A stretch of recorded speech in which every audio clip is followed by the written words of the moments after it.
हाँ, तो मैं क्लास 11 के केमिस्ट्री का यूनिट 1 का लास्ट पॉइंट आपके पास ला रहा हूँ। लास्ट पॉइंट है रिएक्शंस ऑफ सॉल्यूशन, यानी विलयन की अभिक्रिया है।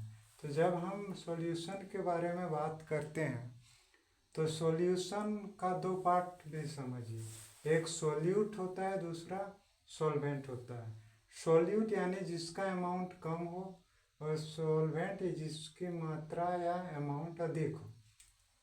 ये दोनों जब मिलता है तो सॉल्यूशन बनता है। अब सॉल्यूशन का एक महत्वपूर्ण शब्द है कंसंट्रेशन, सांद्रता। मैंने यहाँ लिखा है ratio of amount of solute and solvent in A solution. किसी सॉल्यूशन में सोल्यूट और सॉल्वेंट यानी विलेय और विलायक की मात्राओं के अनुपात को कंसंट्रेशन यानी सांद्रता कहते हैं। जैसे जल में हम नमक घोले तो जल हो गया विलायक, नमक हो गया विलेय, सोल्यूट हो गया। अब ये दोनों मिल करके नमक का जल में सॉल्यूशन तैयार हुआ। तो इन दोनों का जो अमाउंट का जो रेशियो अनुपात है उसको हम कंसंट्रेशन कहते हैं।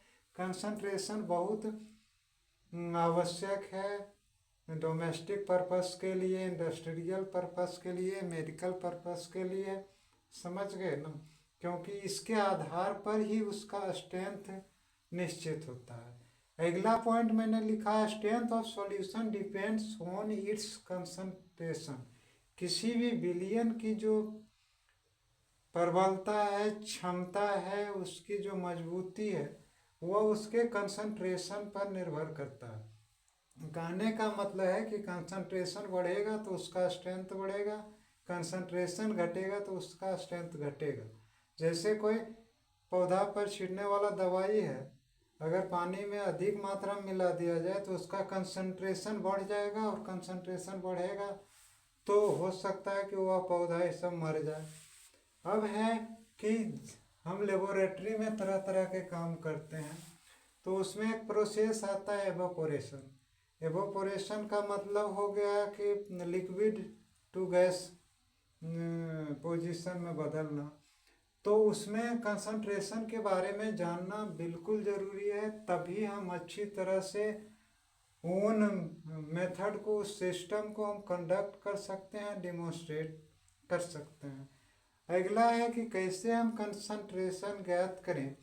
फाइंडिंग आउट कंसंट्रेशन में है कि पहला है मास और वेट परसेंटेज या द्रव्यमान या भार प्रतिशत।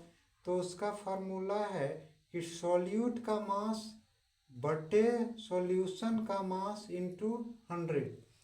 दूसरा है मोल फ्रैक्शन। मान लीजिए दो सबस्टांस है और उसका एक ए और बी है। ए में मोलों की संख्या कोई Na हुआ और बी में मोलों की संख्या कोई Nb हुआ।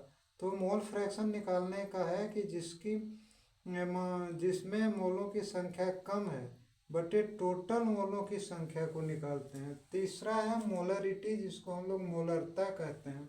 इसमें number of moles in A solution में उसके मोलों की कितनी संख्या है बटे सॉल्यूशन का क्या वॉल्यूम है, इसको हम रेशियो निकाल दें या डिवाइड कर दें। लेकिन सॉल्यूशन को जब भी आप निकालेंगे तो लीटर में निकालेंगे तब मोलरिटी पता चलेगा। और चौथा जो पॉइंट है वह है मोलरिटी, जिसको हिंदी में मोललता कहते हैं, इसको स्मॉल एम से दिखाते हैं। ये है कि सॉल्यूट जिसकी अमाउंट कम होता है उसके मोलों की संख्या बटे जिसकी मात्रा अधिक आती है यानी सॉल्वेंट का मास। इसको केजी में ज्ञात कीजिएगा, तब जाके मोलरिटी ज्ञात होगा। यदि आपको मेरा वीडियो अच्छा लगता है, पसंद करते हैं तो प्लीज़ लाइक कीजिएगा। मैं अब यूनिट 2 का वीडियो आपके सामने लाऊंगा। प्लीज़ लाइक और सब्सक्राइब।